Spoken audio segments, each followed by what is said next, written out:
प्रणाम आचार्य जी, मैं सोमी बोल रही हूँ, जमशेदपुर से आई हूँ।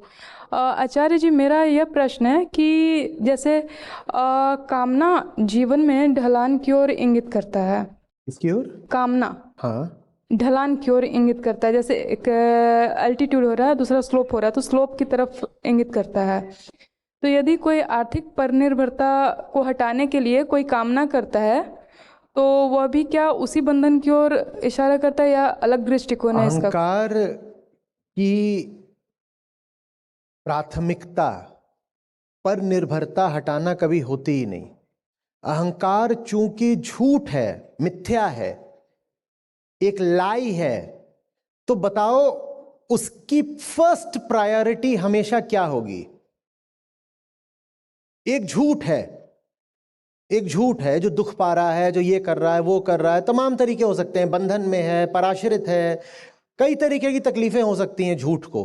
पर भूलना नहीं, वो है कौन? वो क्या है? एक झूठ है। तो हमेशा उसकी पहली प्राथमिकता क्या होगी? सोचो, खुद को बचाना। तो मत कहिए कि मुझे ये चाहिए, मुझे वो चाहिए। अहंकार को किसी तरह बस अपनी झूठी हस्ती चाहिए। अहंकार को किसी तरह बस अपनी झूठी हस्ती चाहिए। हाँ, झूठी हस्ती कायम रखते हुए कुछ और हासिल हो जाए तो चलो, चलेगा, बढ़िया है। लेकिन आप कुछ हासिल करने चलें जो सच्चा हो, सार्थक हो, प्यारा हो, और उसको हासिल करने में अगर अहंकार को अपने झूठ का पर्दाफाश करना पड़े तो कहेगा भाड़ में जाओ। होगा कुछ बहुत अच्छा, बहुत प्यारा, मुझे नहीं चाहिए, अगर उसको पाने से मैं ही मिट जाऊंगा तो कुछ ऐसा क्यों पाऊं जिसको पाने से मैं ही मिट जाऊंगा? होगा भाई परमवीर चक्र, मुझे नहीं चाहिए अगर मर के मिलता है तो। अहंकार ऐसे बोलता है। बात समझ रहे हो? जी।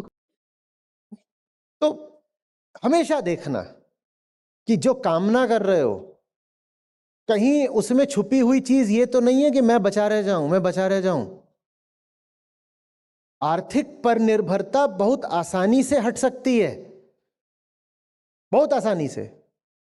बस आप उस पर यह शर्त रखनी छोड़ दो कि मुझे बचे रहना है और साथ ही आर्थिक स्वावलंबन चाहिए। नहीं, कह दो कि आजादी इतनी बड़ी चीज है कि उसके लिए अगर मिटना पड़े तो भी मंजूर है। देखो कि कल ही तुम अपने पैरों पर खड़े हो जाते हो कि नहीं हो जाते हो।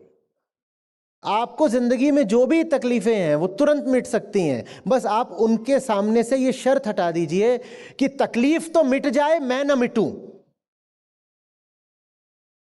आपकी तकलीफें इसलिए बची हुई हैं क्योंकि आप बचे हुए हो, और तकलीफ तो आप हटाना चाहते हो पर खुद को बचाना चाहते हो। बड़ी आपने असंभव शर्त रख दी है। आप जब कहती हैं मैं आर्थिक रूप से पराश्रित हूं, ये तो बताइए पराश्रित हो कैसे गई हैं आप? सुरक्षा के लिए ही ना, मैं सुरक्षित रह जाऊंगी, मेरे लिए कोई और कमा देगा, मैं किसी की बात अगर चुपचाप मानती रहूंगी, आज्ञा पालन करती रहूंगी तो वो मुझे सिक्योरिटी प्रोवाइड कर देगा, यही सब तो चलता है ना। आप समर्थ हैं, पढ़ी लिखी हैं, युवा हैं, स्वस्थ भी लग रही हैं। जी। ऐसा कैसे हो सकता है कि इतनी बड़ी दुनिया में आपके कमाने खाने का ही इंतजाम नहीं हो पाएगा? ऐसा कैसे हो सकता है?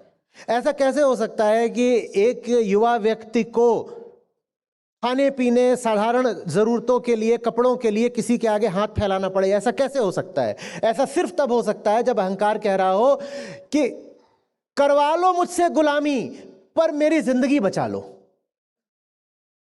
आप जिंदगी छोड़ने को तैयार हो जाइए, गुलामी अपने आप छूट जाएगी। आप जिंदगी छोड़ने को तैयार हो जाइए, गुलामी अपने आप छूट जाएगी। और मैं शारीरिक जिंदगी की बात नहीं कर रहा हूं, मैं फिजिकल लाइफ की बात नहीं कर रहा हूं, मैं साइकोलॉजिकल लाइफ की बात कर रहा हूं। आप भीतर से जो बनी बैठी है ना, इस कारण आप पाती हैं कि आप पैसे नहीं कमा पा रही। उदाहरण के लिए साइकोलॉजिकली, फिजिकल लाइफ तो ये होती है, उदाहरण के लिए मेरे पास सांस है, तब आप कहते हो मेरे पास कौन सी लाइफ है? फिजिकल। पर साइकोलॉजिकल लाइफ कब होती है? मेरे पास इज्जत है, मेरे पास इज्जत है। आप इज्जत छोड़ने को तैयार हो जाइए, देखिए आप कमा पाती हैं कि नहीं। आप छोड़ दीजिए ये आग्रह कि मैं ऊंचे घर की सुसंस्कृत लड़की हूं तो मुझे तो कुछ फलाने तरह के ही काम करने हैं, या कि मैं फलाने शहरों में नहीं जाती, मैं अपने ही शहर में काम करूंगी। आप हटाइए ना जो कुछ भी आपने इंटरनल साइकोलॉजिकल बैरियर्स खुद ही लगा रखे हैं, उनको हटा दीजिए और फिर बताइए कि पैसे कमाना क्या सचमुच इतना मुश्किल काम है?